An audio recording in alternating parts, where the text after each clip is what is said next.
wengi ambao tuliguswa na huduma yake. Basi Mungu wa rehema, tunajua hili nalo ni la mapenzi yako, na hili nalo unatupenda bado.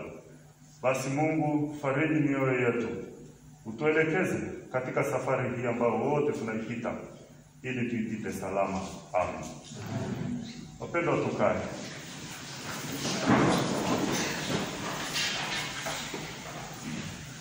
Wapendwa watu wa Mungu, ni wasalimuni yote katika jina la Bwana na Mwokozi wetu Yesu Kristo.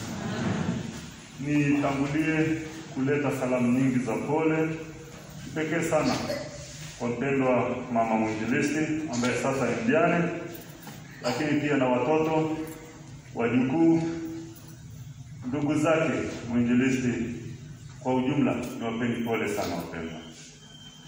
Lakini pia nitoe pole za kipekee kwa watumishi, kwa maana nzuri alilala ni mtumishi mwenzetu. Kwa hiyo hili nalo pia ni pengo kwetu sisi watumishi. Hivyo mchungaji kiongozi wa usharika wa Mafeto ambaye alitumika karibu sana na mwinjilisti Kileo, lakini pia mchungaji Ndosa pamoja na mchungaji mwenza mchungaji Ninja ni mtoto wenu hapa usharikani, na hata siku za nyuma alitumika. Hilo nalo pia niwapeni pole sana kwa msiba huu ambao unawagusa wote, na kwa upekee pia wachungaji wote tulio hapa na wainjilisti wote ambao mwenzenu pia ametangulia, niwapeni pole sana. Haya nayo ni mapenzi ya Mungu, lakini tunajua ni Mungu mwenyewe amempenda mtoto wake.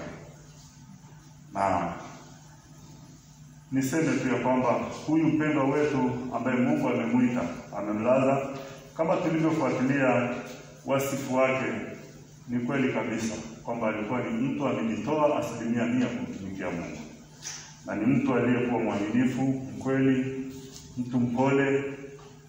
Upole kwa maana ya ule ukweli kabisa, kuenenda katika huduma, kujishusha, lakini aliyekuwa tayari nyakati zote, wakati ufaao na usiofaa, kumtumikia huyu Mungu kwa uaminifu.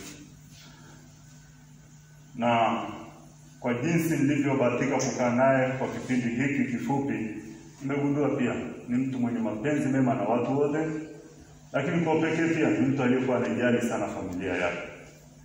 Na siku hizi za usoni sana ndio ameondoka tu ofisini kwangu ndio aje kuugua. Alipofika pale, katika mengi tuliongea, niambia mchungaji, sasa ninakaribia kustaafu. Kwa hiyo akinieleza taratibu zote alizojiwekea, lakini katika yote aliyokuwa anagusa, uliona jinsi gani amebeba ile huduma kwa uzito, na pili pia jinsi gani amebeba familia kwa maana ya mwenzi wake na watoto wake, akijaribu kukuelezea mambo kadhaa. Na mimi niseme tu ya kwamba kweli kama ni pengo au ni pengo, hilo ni kweli. Ni kweli, tunaelewa kabisa, na ndio maana nimetangulia kusema kweli, niwapeni pole sana wapendwa kwa hili lilotokea. Lakini Mungu anajua na atatufariji mwenyewe. Wapendwa, neno hili la Mungu tulilolisoma ni maombolezo ambayo nabii Yeremia, ambaye kwanza alikuwa ameleta ujumbe kwa wana wa Israeli kuhusiana na anguko lao baada ya wao kutenda dhambi, kumkosea Mungu, kugeuza mioyo yao na kuelekea miungu mingine. Basi Yeremia anakuja na ujumbe mkali akiwaambia, kweli hakika kwa maana mmeshaondoka katika njia sahihi, mtaanguka na Yerusalemu itapigwa na haitasalia, na ninyi wote mtachukuliwa mateka. Sasa Mungu aliye mwaminifu katika kile kipindi cha kuishi kwa Yeremia, kweli Mungu anatekeleza unabii ule aliyotuma Yeremia. Sasa Yeremia kama mwanadamu, lakini pia kama Mwisraeli, anaanza kusononeka na Waisraeli wenzake. Analeta tena ujumbe mwingine wa maombolezo baada ya kushuhudia maanguko au anguko kubwa sana la Yerusalemu mwaka ule wa 586 kabla ya Kristo. Kwa hiyo yeye kama mwanadamu ana moyo wa nyama, anasononeka. Huenda ndugu zake wengi walianguka katika vita vile, lakini mali nyingi zinapotea, na anaona ya kwamba uhuru wao umeshachukuliwa.